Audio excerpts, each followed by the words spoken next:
Agora sim, vamos lá. Muito bem.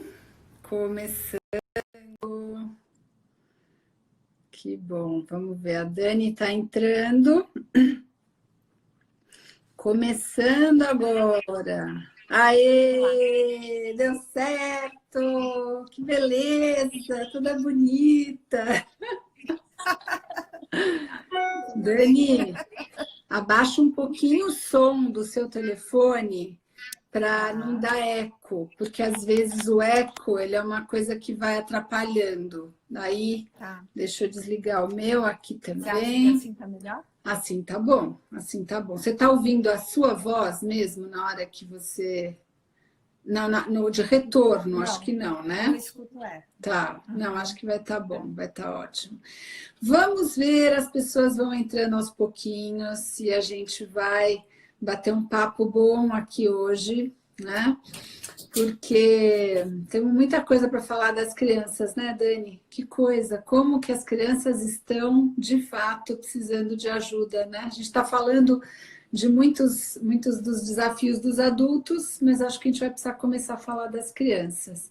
Mas vamos deixar as pessoas entrando. Olha, a Simone está entrando.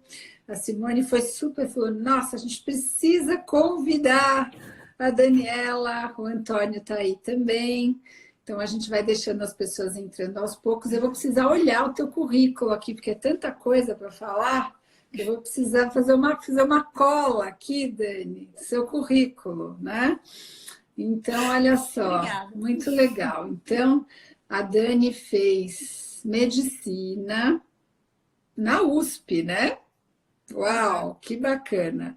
Medicina na USP, residência na USP também, na USP. depois mestrado na Unifesp, depois Isso, doutorado na Santa Casa. Você deu na uma Santa Casa. passeada nas faculdades, Eu sou assim, nômade. para conhecer todo mundo, para ficar bem conhecida.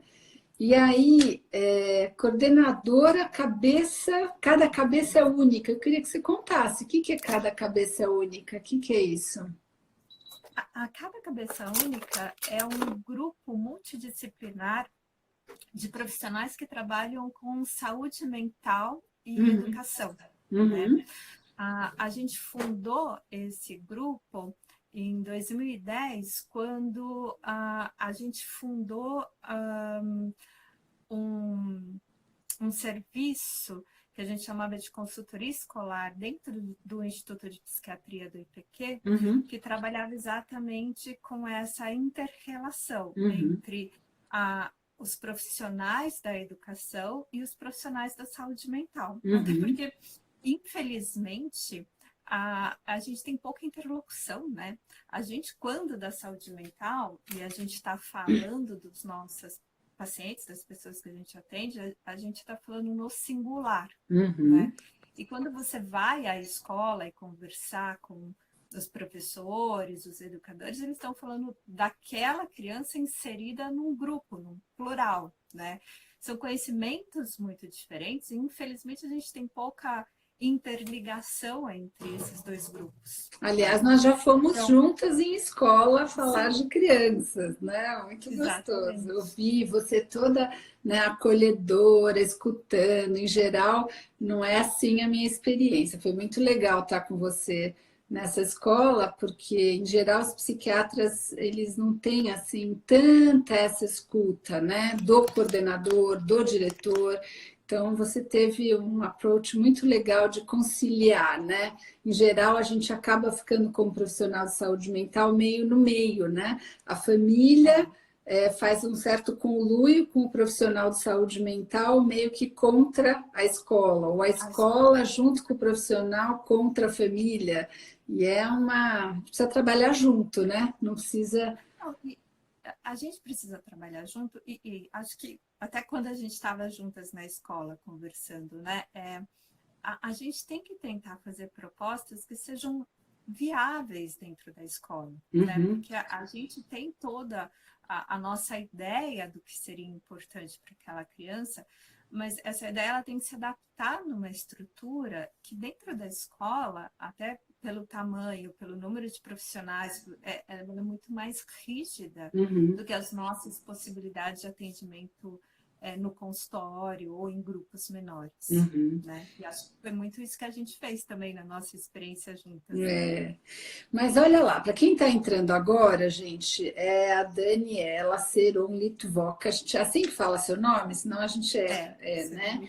E ela é psiquiatra com mestrado e doutorado e tem assim uma dedicação toda para as crianças. E eu queria saber quais estão sendo os desafios, Dani, para as crianças nesse momento e como é que a gente pode diferenciar, né? O que é como é que a criança expressa o estresse? Porque os adultos a gente sabe, eles às vezes bebem um pouco mais, às vezes ficam, né, andando para lá e para cá, tem gastrite, tem um monte de sintomas. E as crianças, como é que elas estão apresentando os sintomas de estresse? Quando a gente pode diferenciar o momento que essa criança precisa de ajuda? Quando você está falando de estresse de forma geral ou agora na pandemia? Vamos falar agora na pandemia, aí a gente pode ampliar depois para a forma geral. Né? Uhum. Eu acho que a pandemia tem um recorte especial, por isso que Uhum. né?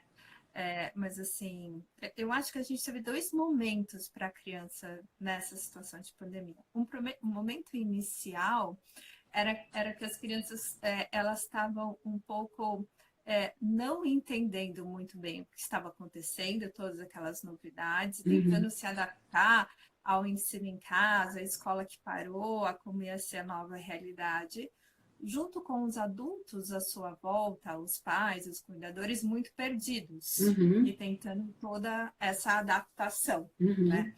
Então, muito que eu via nesse primeiro momento, principalmente nesses março e abril, As primeiras semanas. nas primeiras semanas, eram as crianças de forma geral um pouco perplexas, um pouco perdidas, mas de forma geral bem. E tinha um grande sofrimento dos adultos, né? Como eu vou dar conta dessa escola, como eu vou dar conta da casa, desse trabalho em casa, das crianças em casa. E as crianças inicialmente curtindo uma nova realidade, e que era uma realidade até de certo ponto mais leve, com menos atividades, mais tempo em casa. As escolas ainda se organizando, então o ensino à distância ainda mais leve ou menos organizado. Né? Eu acho que agora, a partir do fim de maio, junho, eu tenho começado a notar muito as crianças se mostrando muito incomodadas com o empobrecimento do ambiente. Né? Porque se a gente pensar, elas estão presas em casa agora já há 3 meses, vivendo uma rotina em que estão todos cansados, né? Perderam o que na infância é um dos pilares, que é a possibilidade de socialização com os pares, né? Então, que eles mantêm de escola, que é a parte pedagógica, que é claro que é muito importante, mas para as crianças, um dos pilares da escola é a possibilidade de socialização com os pares. Sem dúvida. Né?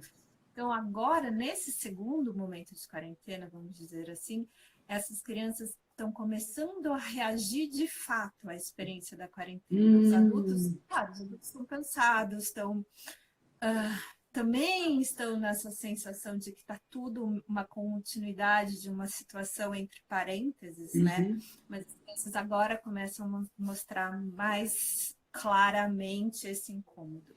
Eu notei muito isso mesmo. Eu acho que num primeiro momento a gente viu as crianças acomodadas, os adultos muito desesperados, né? Porque estavam querendo dar conta do desconhecido, o que ia acontecer, meio que todo mundo dentro das suas cavernas tentando proteger a sua família.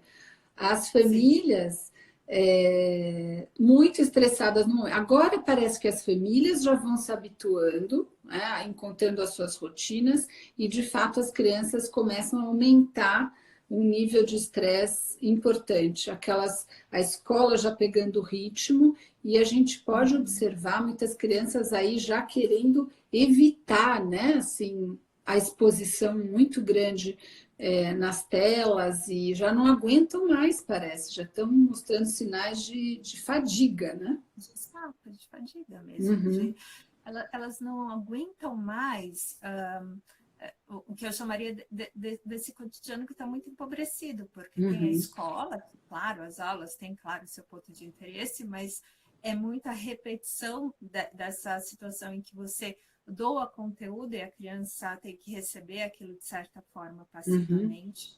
Um cotidiano muito restrito, em que, inclusive, elas têm poucas possibilidades de manifestações físicas, né? Então, elas não podem correr, brincar, pular. E essa enorme prevalência de telas, que acaba, de uma certa forma, preenchendo esse buraco, mas que tem limitações muito grandes, né? Eu acho que o que eu tenho visto agora são as crianças começando a ficar entristecidas, irritadas, nervosas e explosivas, né? Então, as crianças estão começando... E agora os adultos começam a contar dos seus filhos, de certa forma, numa base de um humor meio irritado, meio depressivo. Como é que eu lido com essa realidade e qual é o impacto da realidade? Também tem uma outra coisa importante da gente pensar em criança, que o jeito que elas veem o futuro é muito mais limitado do que nós adultos vemos o futuro, né? Então, elas são muito mais determinadas pelo cotidiano, pelo que está no presente. Então, essa perspectiva que nós adultos estamos aprendendo a lidar, que é não sei quando a pandemia vai acabar, agora para as crianças, que elas começam a experimentar um cotidiano que acabou a novidade e que está sem perspectiva de mudança, essa sensação de que eu não sei quando isso vai acabar, eu não sei quando eu vou voltar para a escola, eu não sei quando eu vou voltar para a minha vida de fato, ela começa a ser uma sensação mais pesada.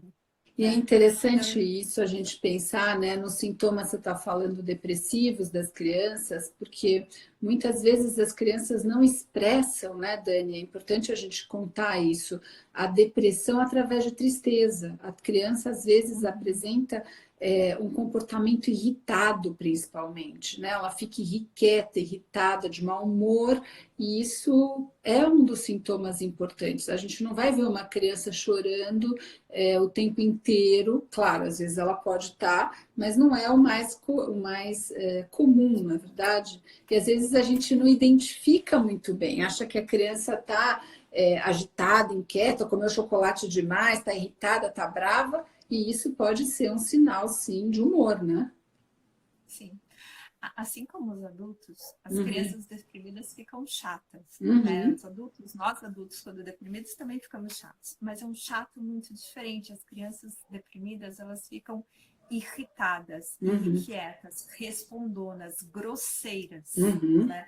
É muito difícil você, de fato, escutar uma criança chorando ou sendo capaz de expressar, estou angustiada, não sei o que eu estou sentindo, tá tudo ruim.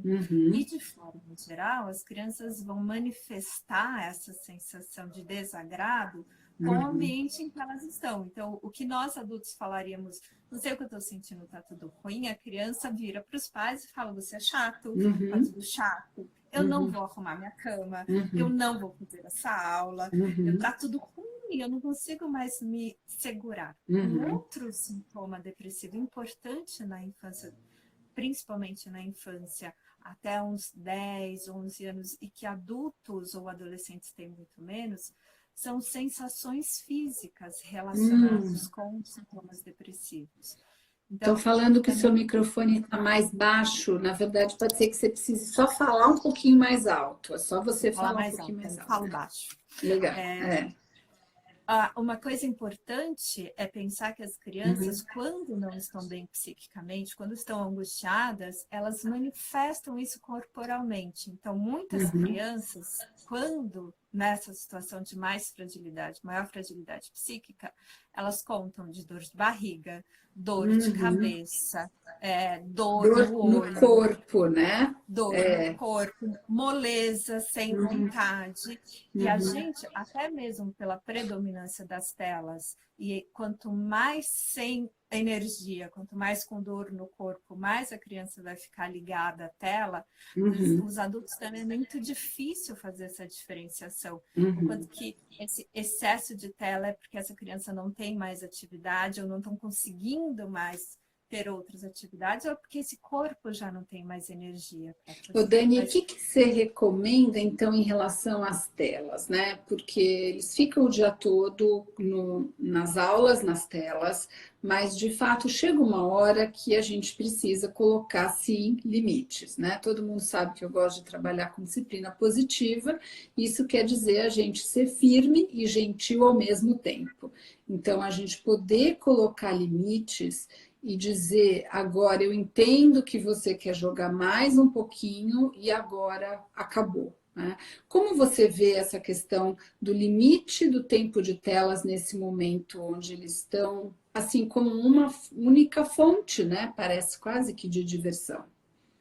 é, eu acho que a primeira coisa que a gente tem que pensar como famílias ou como adultos responsáveis pelas crianças é que eles terão aquilo que nós oferecemos para eles, Ah, isso é né? Então, quando a ótimo. gente tem a tela como única fonte, é claro que está difícil para todo mundo quebrar a cabeça e oferecer coisas dentro da mesma casa Uhum, depois de 3 meses. uhum, Mas quando a única fonte vira a tela de diversão, isso também é um ponto importante se uhum, preocupar, e essa proatividade de oferecer um outro leque de atividades, ela precisa vir do adulto, uhum, né? Lembrando muito que a criança, ela é muito presentificada, então ela vai fazer aquilo que dá, assim, respostas imediatas e positivas, e até é algo que dá uma uhum. resposta imediata e positiva. Sim. Então, por exemplo, como sugestões ou como orientações para as famílias, investir em jogos de tabuleiro, em jogos de Uhum. mesa, trabalhar com a possibilidade da família fazer algumas coisas físicas juntas, alguns trabalhos familiares que possam ser realizados juntos e não dentro de um pensamento que é uma obrigação para aquele funcionamento da casa. Então, Né? você sabe que uma coisa, eu vou te interrompendo também, às vezes, Imagina. para a gente ir conversando, né? Aqui você Uhum. falou que eu adorei, que assim, as crianças têm aquilo que a gente oferece. Então, de fato, eles vão reclamar se a gente tirar um pouco esses computadores, as telas, os telefones, mas nós temos que ser firmes em relação a isso, né? Eu gosto da ideia da gente fazer combinados com as crianças, que seria a história da reunião de família. Quando a gente tem, por exemplo, uma reunião de família e faz assim uma pauta dessa reunião, onde as crianças se sentem participantes dessas decisões e você vai incluir a decisão e a opinião da criança naquilo, é muito bacana porque não é algo que você vai colocar de cima para baixo, mas é uma decisão compartilhada. À medida que você Uhum. inclua a criança nesses combinados, claro que dependendo da idade, né? E aí, quanto mais velhos, mais eles vão poder compartilhar, né? Você pega um adolescente, um jovem que já tem tantas opiniões, as opiniões dele podem ser sensacionais para chegar a um acordo. Agora, como que a gente poderia, de fato, né, quando eles não querem jogar jogo de tabuleiro, porque vão falar, ah, isso é chato, porque às vezes é mais chato. E às vezes o que eu tenho visto são jogos de tabuleiro na própria tela. Então, hoje me Sim, mostraram, um jovem me mostrou, dá para jogar War, dá para jogar um monte de coisa no dá para computador. jogar tudo. Daí você fala, ai meu Deus do céu, agora encrencou, né? Porque a gente quer que eles saiam da tela, eles oferecem todos os jogos de tabuleiro na tela, aí fica difícil. É. Acho que a primeira coisa é isso, né, da gente oferecer. A segunda, eu concordo muito com você, porque assim, a gente vive uma realidade que por si só já é muito diferente da criança, porque a gente não pensa como a criança. E Uhum, se você não conhece o universo da criança, você nem consegue muito oferecer o que pode ser interessante para a criança. Então, oferecer essas reuniões familiares e abrir a possibilidade para que as crianças possam falar o que elas gostariam, o que uhum, elas pensariam, uhum. é uma forma de iniciar esse discurso. É claro que no primeiro momento elas vão falar que elas querem jogar. É. É o que elas gostam, é a Uhum, única fonte de prazer que elas uhum, estão ali.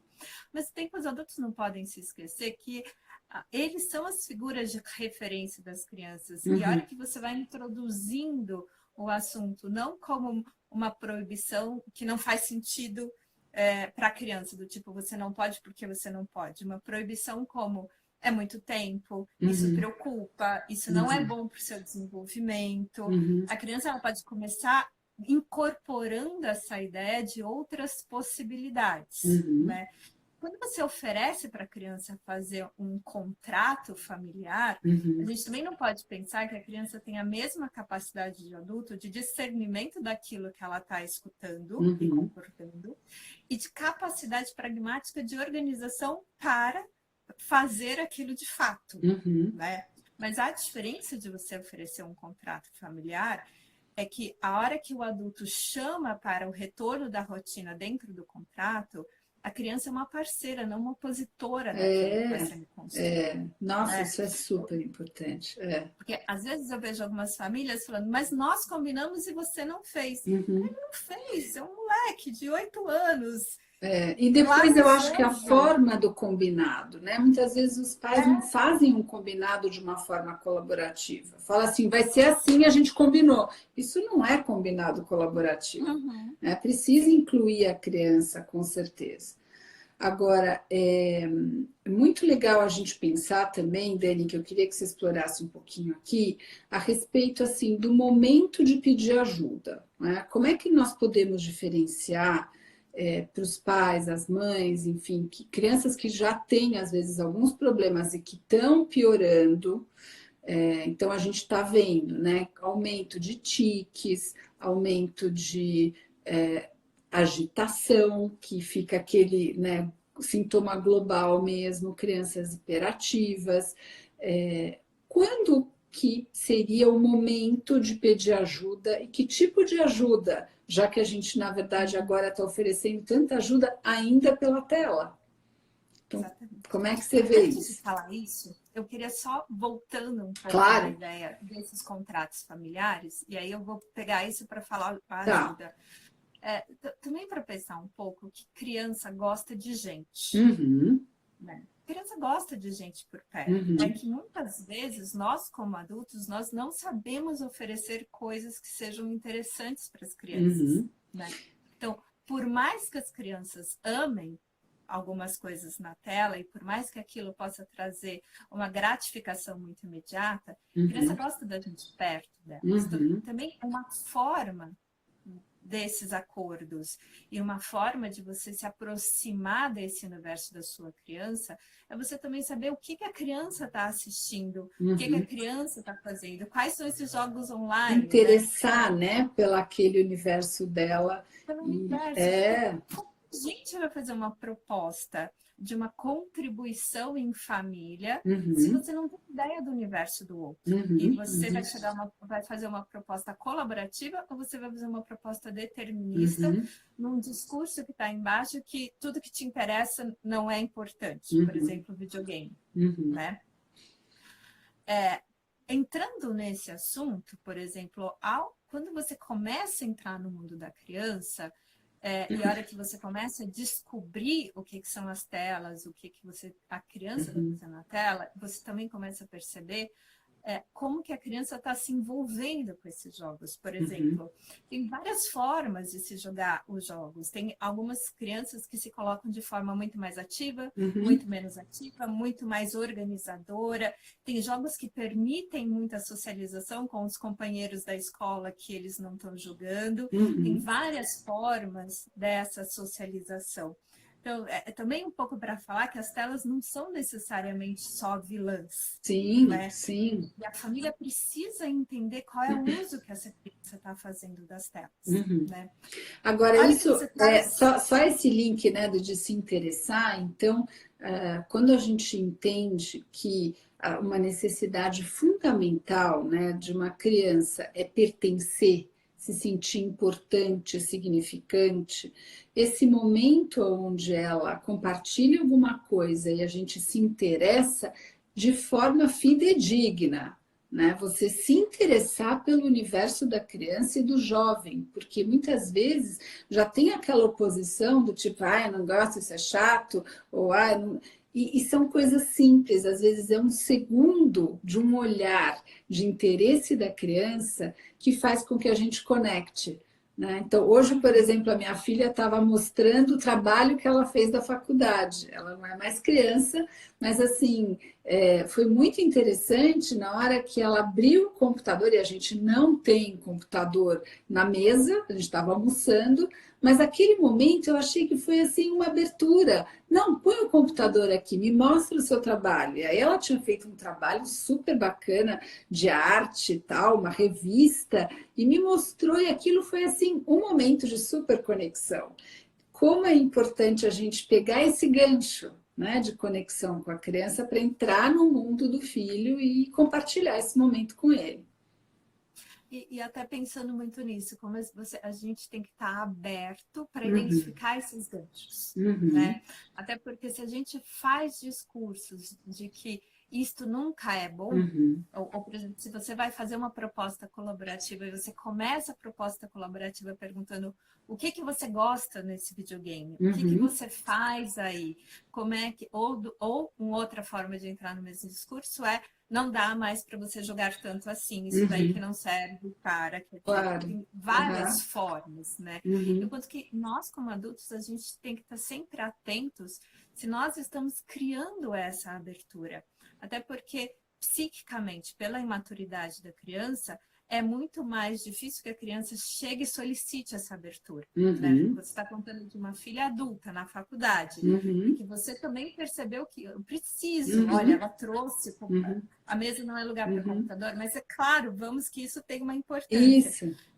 Essa mesma organização numa cabeça de uma criança de 5, Uhum, 8, 10, uhum. 12, às vezes é muito mais difícil para a criança se colocar, né? Alguém colocou aqui uma pergunta dizendo assim, como é que pode fazer isso no momento onde os adultos estão, como a pessoa falou aqui, devastadas, né? Os adultos estão também muito cansados, exaustos, e aí é aquela coisa, ajudar uma criança no momento onde o adulto também não está bem, é muito desafiador, né? E aí eu costumo pensar, bom, a gente tem que ter aquela coisa de cuidar de nós mesmos. Nós adultos precisamos cuidar da nossa própria saúde mental para que a gente possa oferecer um espaço de qualidade para a criança, né? Então, falando de limite, nós já falamos de limites também, né? E eu queria, Dani, que você fosse para o assunto de ajuda, né? Assim, Sim. quando identificar que uma criança de fato precisa de ajuda nesse momento.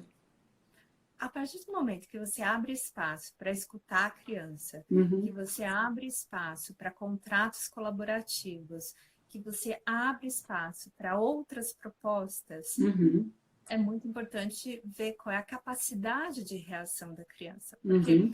às vezes, quando nós vamos falando isso, parece que são receitas de bolo perfeita. Então, é só fazer Uhum. isso, chamar para fazer uma brincadeira de É, tabuleiro de mesa, que está tudo resolvido, né? não é nada disso. Qual é a real possibilidade de Uhum, colaboração dessa criança, uhum, né? Então, a partir do momento que você abre esse espaço, você vai perceber, como pai, o quanto que a sua criança, é capaz nesse momento de fazer esse vínculo de colaboração com a família. uhum, 2, quanto que ela é capaz de manter a energia psíquica para que aquela intenção ocorra de fato. E uhum, 3, o quanto que ela é tomada ou não tomada por uma série de sentimentos, afetos e situações que ela não tem possibilidade de se organizar. uhum, Voltando, se a gente for fazer um paralelo com adultos, um adulto está falando que está devassado, né? uhum, E o adulto tem possibilidade de autorreflexão, reconhecimento e uhum, falar: eu não estou bem, eu estou uhum, devassado, eu preciso de ajuda. A uhum, criança, ela tem muito mais dificuldade uhum. desse reconhecimento. Então, esse primeiro momento de abertura de espaço é um momento de diagnóstico De dos pais, falar, de né? A entender, própria criança conseguir expressar de alguma falar. maneira, falar. E dos pais olharem, essa criança está Uhum, dando conta, ele se uhum, propôs, mas ele vai fazer, ele não vai fazer, e por que ele não fez, uhum, né? Então, acho que o primeiro olhar é esse. A partir do momento que o, o contexto consegue se organizar para oferecer, a uhum, gente, olhando a resposta da criança, esse é o principal limiar de pensar se você procura ajuda ou não. Uhum. Né? O limiar de procurar ajuda é muito isso que essa pessoa comentou. Quando os adultos estão devassados, é impossível você fazer essas propostas de organização, porque o adulto precisa de muita energia para fazer isso. E também isso é um limiar de procura de ajuda para os adultos. Sim. Né? Agora, para a criança, você oferece e você vê que a criança está presa numa situação que ela não tem condições psíquicas de sair daquela situação, ou da recusa, ou do desagrado, ou da irritabilidade, aí sim é a ideia de procurar ajuda. Né?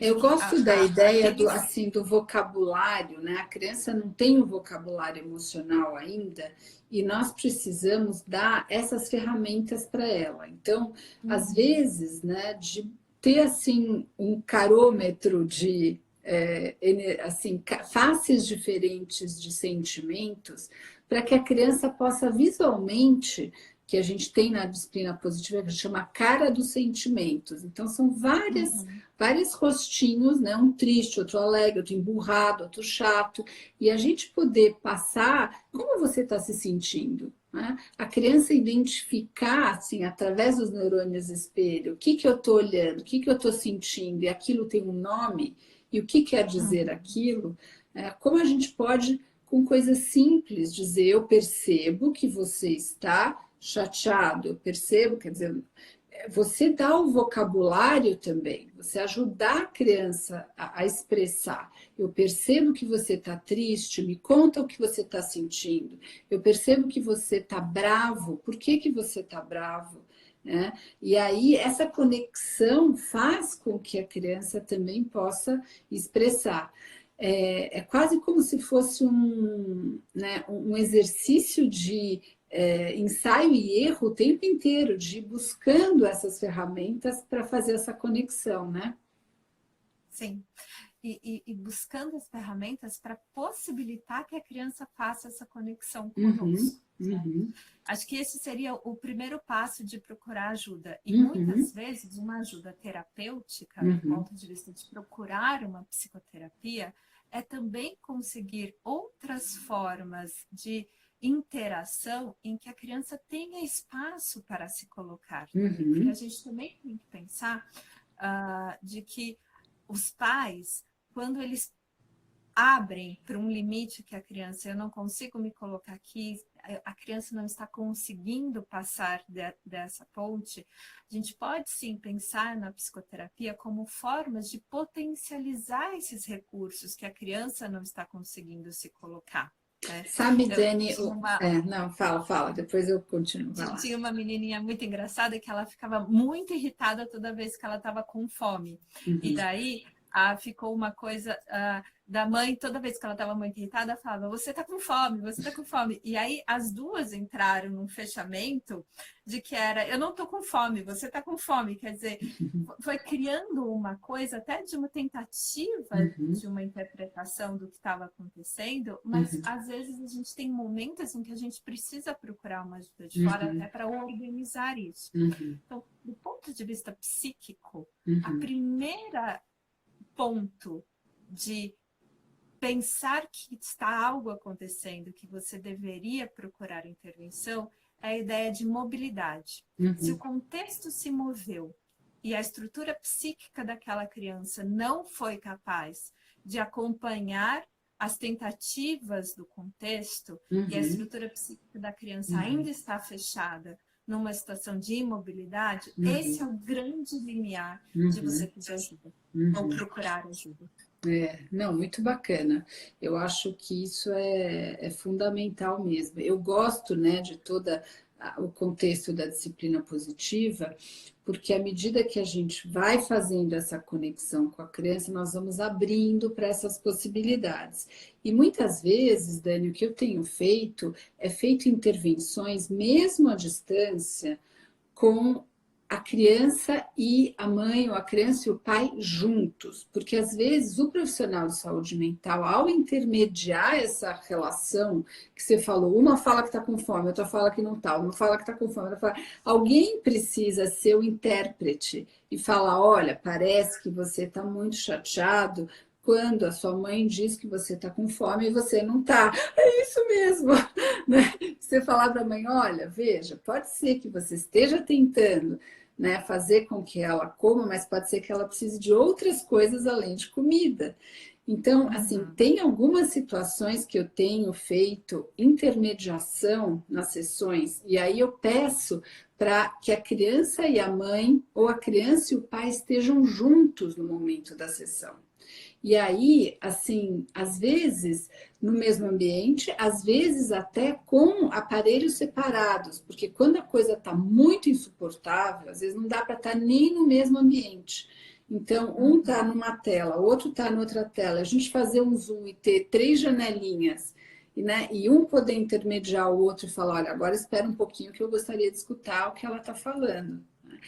E aí a conciliação é um modelo onde a gente mostra para aquela família que dá para ser escutado, dá para escutar um ao outro.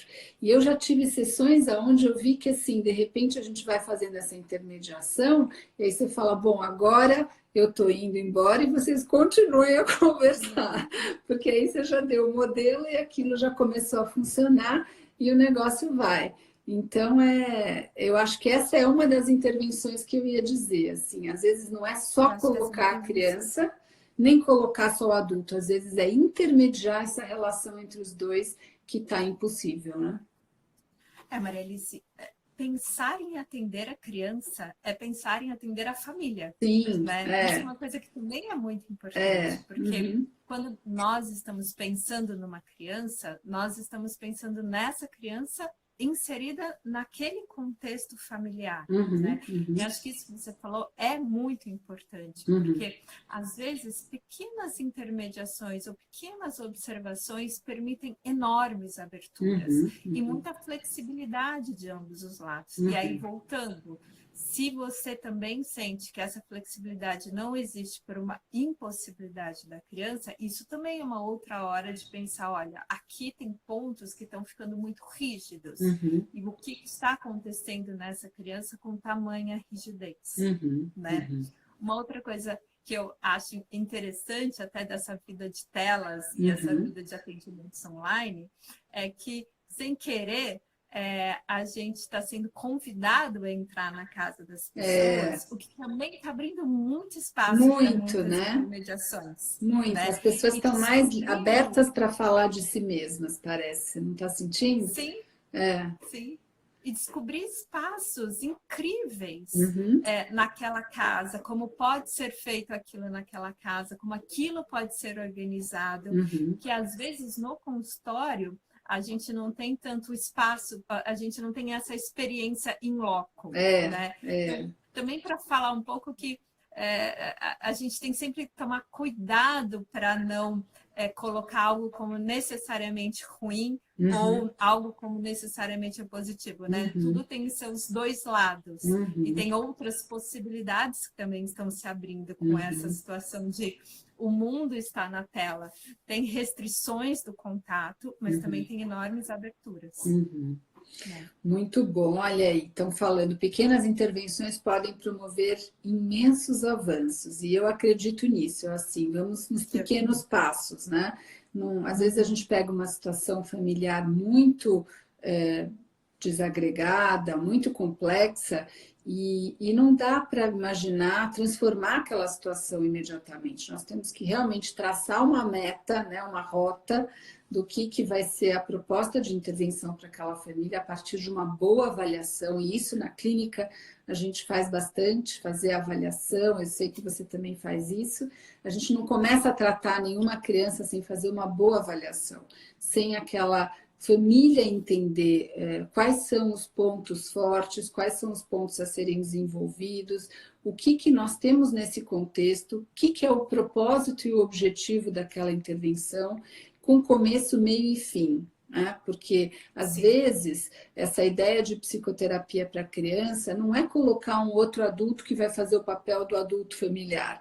Nós temos que estar o tempo inteiro favorecendo para que aquela família faça um novo arranjo e siga sozinha.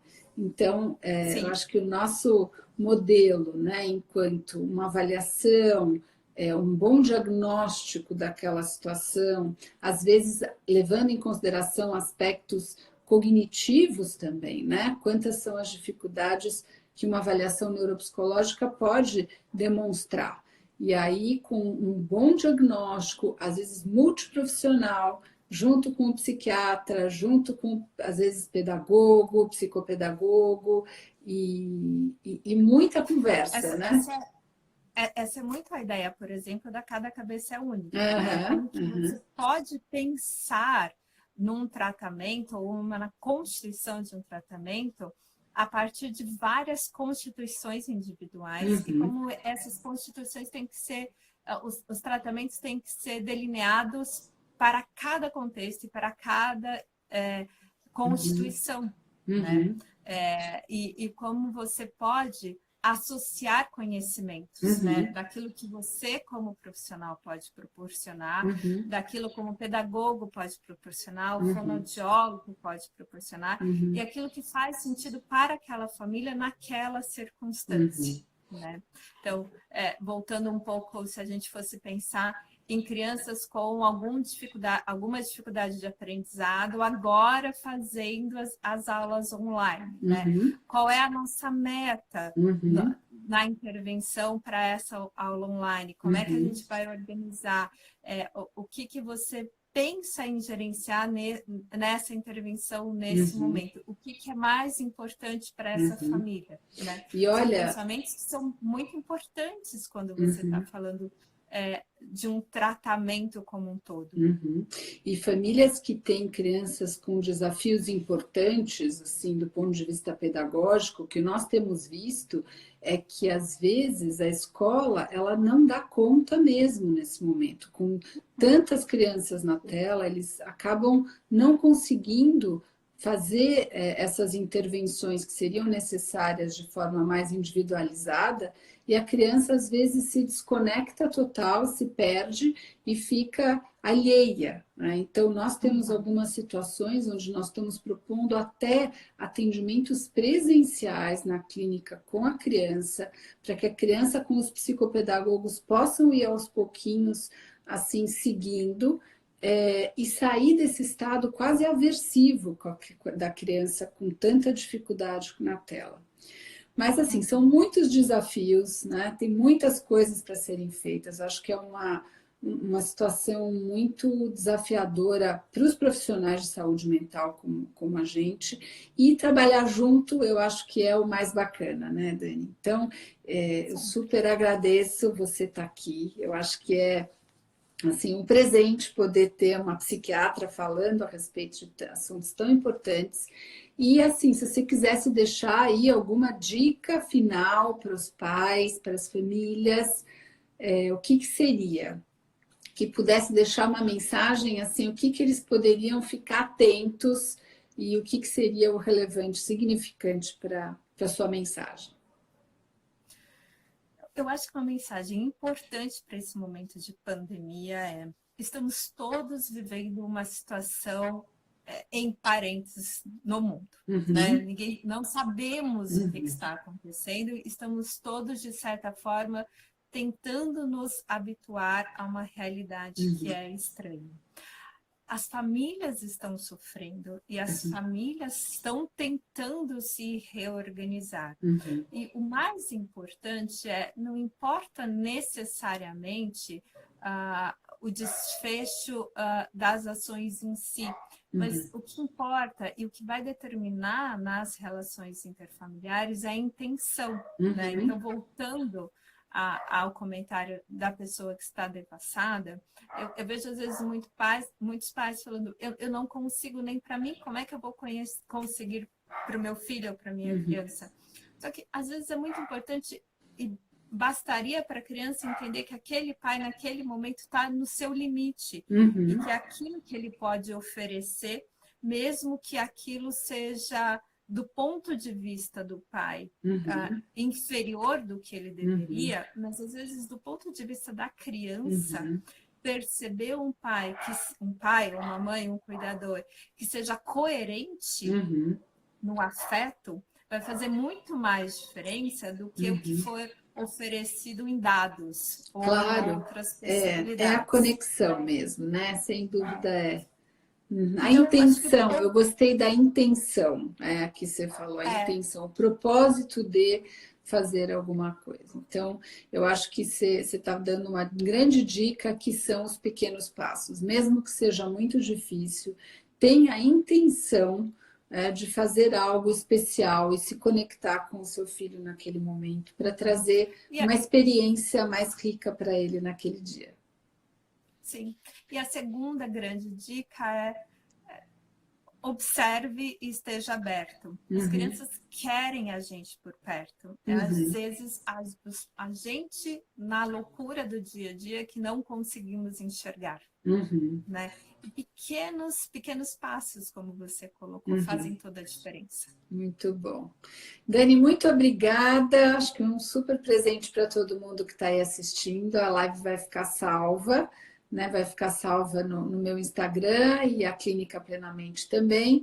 E você está sempre convidada para que a gente possa falar sobre outros assuntos de saúde mental das crianças e dos adultos também, né? Porque você também atende adultos. Tá bom. Queria agradecer muito o convite, foi uma honra. Espero que tenha feito sentido. Claro, muito bom, muito legal. Muito obrigada a todos e a gente segue aí toda segunda-feira. A gente está fazendo lives, especialmente de saúde mental. E aí vamos ter toda segunda-feira às 7h30 algum tema de saúde mental com convidado especial. Muito obrigada, beijo para você. Boa noite. Até a próxima. Tchau, tchau. Até a próxima.